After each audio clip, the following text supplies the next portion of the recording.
Hello student, class 12th chemistry, chapter 1st solution. Today's topic mole fraction. Mole fraction क्या है? एक concentration term है. तो कुछ कॉन्सेंट्रेशन टर्म हमने लास्ट वीडियो में डिस्कस की थी, जैसे मोलैरिटी, मोलैलिटी, पार्ट्स पर मिलियन. तो ये हमने लास्ट वीडियो में डिस्कस कर ली थी. नेक्स्ट है मोल फ्रैक्शन. तो मोल फ्रैक्शन क्या होता है? रेशियो होता है किसका? Moles of one component to the total number of moles present in solution. तो किसका रेशियो होगा? Number of moles of one component upon total number of moles of all component. तो यहाँ पे जिसका भी मोल फ्रैक्शन अगर क्वेश्चन में हमसे पूछा है तो उसका हम यहाँ पे क्या लगाएंगे? ओनली वन कंपोनेंट का यहाँ पे मोल्स लगाएंगे अपॉन में total number of moles all components. देखिए जैसे यहाँ पे mole let a solution contains Na moles of solute and Nb moles of solvent. तो हमारे पास कोई भी सॉल्यूशन है, उस सॉल्यूशन में जो सॉल्यूट है उसके मोल्स क्या है? Na है, और जो सॉल्वेंट है उसके मोल्स क्या है? Nb है. तो अगर हम यहाँ पे मोल फ्रैक्शन ऑफ सॉल्यूट लगाएंगे, यहाँ पे अगर हम मोल फ्रैक्शन ऑफ सॉल्यूट कैलकुलेट करना है तो इसको क्या लिख सकते हैं? XA लिख सकते हैं. X क्या है? मोल फ्रैक्शन, और ए क्या है? सॉल्यूट. तो सॉल्यूट का मोल फ्रैक्शन कैसे कैलकुलेट करेंगे? यहाँ पे moles, number of moles of component. तो नंबर ऑफ मोल्स कंपोनेंट किसका लगाएंगे? जिसका मोल फ्रैक्शन हमें कैलकुलेट करना है. तो मोल फ्रैक्शन हमें कैलकुलेट करना है Na का. तो यहाँ पे नंबर ऑफ मोल्स किसका लगाएंगे? Na का. अपॉन में total number of moles all component. तो total number of moles all component लगाएंगे जितने कंपोनेंट सॉल्यूशन में प्रेजेंट है. तो यहाँ पे सॉल्यूट एंड सॉल्वेंट प्रेजेंट है. तो यहाँ पे क्या करेंगे? सॉल्यूट के मोल्स प्लस सॉल्वेंट के मोल्स. तो टोटल नंबर ऑफ मोल्स हो गए. अब मोल फ्रैक्शन ऑफ सॉल्वेंट, ऐसे ही हमें सॉल्वेंट का अगर मोल फ्रैक्शन कैलकुलेट करना है तो यहाँ पे हम सॉल्वेंट के मोल कंपोनेंट लगाएंगे अपॉन क्या करेंगे? Total number of moles of all component. तो ऑल कंपोनेंट हमारे पास वही है Na प्लस Nb. तो यहाँ पे Na प्लस Nb कर देंगे और यहाँ पे चेंज हो जाएगा. सिर्फ यहाँ पे हम यहाँ A के लिए मोल फ्रैक्शन कैलकुलेट कर रहे थे तो यहाँ पे Na लगाया. यहाँ पे B के लिए मोल फ्रैक्शन कैलकुलेट कर रहे हैं तो यहाँ पे Nb लगाएंगे अपॉन में टोटल मोल्स ऑफ कंपोनेंट लगाएंगे. The sum of mole fraction of all component is a solution is always equal to 1. जो ऑल कंपोनेंट्स का मोल फ्रैक्शन है उसका सम कितना होता है? 1. तो x a plus x b equal to कितना हो गया? 1. अगर हमें एक्स ए की वैल्यू कैलकुलेट करनी है यहाँ पे तो 1 माइनस एक्स बी आ जाएगा. एक्स बी की वैल्यू कैलकुलेट करनी है तो क्या आ जाएगा? 1 माइनस एक्स ए. तो यहाँ पे भी अगर आपका एक्स ए का मोल फ्रैक्शन आ गया है यहाँ पे, तो हमें अगर एक्स बी का मोल फ्रैक्शन कैलकुलेट करना है तो हम यहाँ से भी कैलकुलेट कर सकते हैं. यहाँ से एक्स बी का अगर आपको कैलकुलेट करना है तो एक्स बी का कैसे कैलकुलेट करेंगे? X b equal to 1 minus x, उसको कर सकते हैं. अब जो मोल फ्रैक्शन है वो कैसी टर्म है? यूनिट लेस टर्म है. इसकी कोई यूनिट नहीं होती है. जैसे मोलैरिटी की यूनिट होती है, मोलैलिटी की यूनिट होती है, लेकिन जो मोल फ्रैक्शन है ये यूनिट लेस टर्म है और इंडिपेंडेंट टर्म है टेम्परेचर से. टेम्परेचर इंडिपेंडेंट टर्म है और यूनिट लेस है.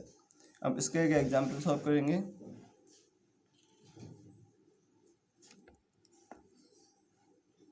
एग्जाम्पल देखिए, कैलकुलेट द मोल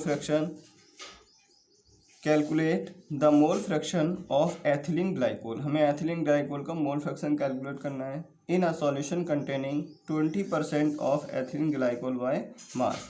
तो यहाँ पे देखिए 20% किसका मास है? 20% मास है एथिलीन ग्लाइकोल का सॉल्यूशन में. यहाँ पे calculate the mole fraction of ethylene glycol. Ethylene glycol का हमें मोल फ्रैक्शन कैलकुलेट करना है. अब एथिलीन ग्लाइकोल सॉल्यूट है in a solution containing 20% ethylene glycol by mass. किसी सॉल्यूशन में 20% क्या है? एथिलीन ग्लाइकोल है हमारे पास. तो समझिए इसे, अगर 20% एथिलीन ग्लाइकोल है तो बाकी उसमें 80% क्या होगा? वाटर होगा. किसी भी सॉल्यूशन में अगर 20% दिया है कि एथिलीन ग्लाइकोल है तो बाकी 80% क्या हुआ? वाटर हुआ. तो 20 ग्राम क्या आ जाएगा? सॉल्यूट हो गया. 20 ग्राम स्मॉल अमाउंट में है तो ये सॉल्यूट हो गया. लार्ज अमाउंट में कौन होगा? वाटर होगा. तो वाटर क्या हो गया? सॉल्वेंट. तो देखिए मास ऑफ एथिलीन ग्लाइकोल यानी सॉल्यूट का मास कितना आ गया? 20 ग्राम. मास ऑफ वाटर कितना आ गया? 80 ग्राम, क्योंकि हमने इसको 80 ग्राम में डिजोल्व किया होगा. टोटल सॉल्यूशन हमारे पास 100% था. 100% सॉल्यूशन था. अगर 100% में से 20% एथिलीन ग्लाइकोल दिया है क्वेश्चन में, 20% एथिलीन ग्लाइकोल दिया है तो बाकी 80% कौन होगा? बाकी 80% वाटर होगा. परसेंटेज दे रखा है तो बाकी 80% वाटर होगा. तो ये हो गया सॉल्वेंट. तो मास ऑफ सॉल्यूट हो गया 20 ग्राम एथिलीन ग्लाइकोल का. मास ऑफ वाटर कितना हो गया? 80 ग्राम.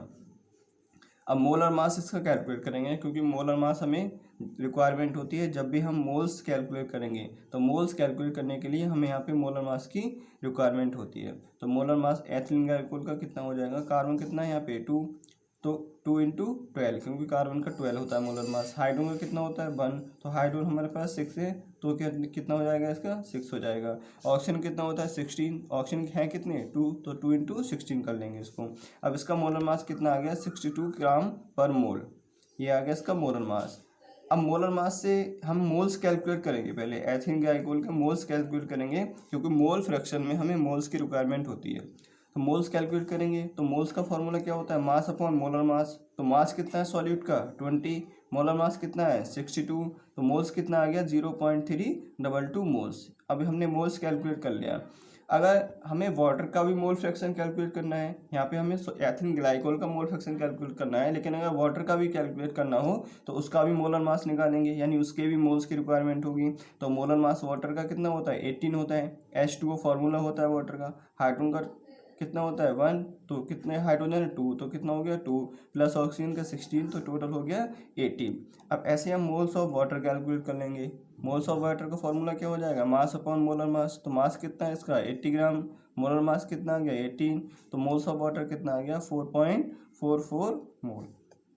अब यहाँ से हम मोल फ्रैक्शन किसका कैलकुलेट करेंगे, ग्लाइकोल का, यानी एथिलीन ग्लाइकोल जो सॉल्यूट है उसका मोल फ्रैक्शन कैलकुलेट करेंगे। तो उसका फॉर्मूला क्या हो जाएगा, moles of ethylene glycol upon moles of ethylene glycol plus moles of water, यानी moles of one component upon moles of total component present in solution. तो सॉल्यूशन के अंदर टोटल कंपोनेंट कौन से प्रेजेंट थे, एथिलीन ग्लाइकोल एंड वाटर, तो उसके moles भी लगा देंगे यहाँ पे। तो मोल्स ऑफ एथिलीन ग्लाइकोल कितना आ गया 0.322 आया था। Moles of ethylene glycol 0.322 plus moles of H2, moles of H2 कितना था 4.444 मोल्स। अब ऐसे यहाँ पे एथिलीन ग्लाइकोल का, तो एथिलीन ग्लाइकोल का मोल फ्रैक्शन कितना आ गया 0.068, ये एथिलीन ग्लाइकोल का मोल फ्रैक्शन आ गया।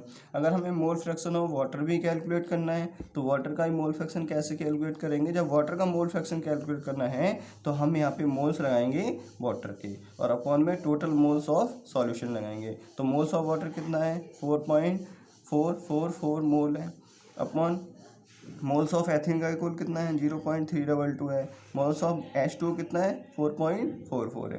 तो यहाँ पे moles of water, mole fraction of water कितना आ गया 0.932, ये मोल फ्रैक्शन ऑफ वाटर आ गया। अगर मोल फ्रैक्शन ऑफ वाटर, जब हमने मोल फ्रैक्शन ऑफ सॉल्यूट यानी मोल फ्रैक्शन ऑफ ग्लाइकोल को कैलकुलेट कर लिया है XA को, ये क्या था XA सॉल्यूट था तो XA, ये सॉल्वेंट है तो क्या हो गया XB।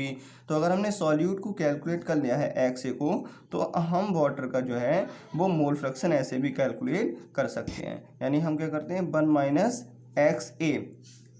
अभी हमने पीछे डिस्कस किया था तो XA प्लस XB कितना होता है इक्वल टू 1 होता है। XA plus XB total mole fraction का सम कितना होता है 1, तो XA प्लस XB कितना होगा 1। अगर हमें यहाँ से XB की वैल्यू कैलकुलेट करनी है तो 1 - XA हो जाएगा, तो 1 - XA तो 1 करेंगे माइनस, इसमें XA की वैल्यू कितनी आ गई 0.068 आ गई, तो इसका मोल फ्रैक्शन कितना आ गया 0.932। तो या तो हम इसका मोल फ्रैक्शन ऐसे भी कैलकुलेट कर लें या फिर XA भी कैलकुलेट कर सकते हैं इसका मोल फ्रैक्शन, तब भी वैल्यू इतनी आएगी।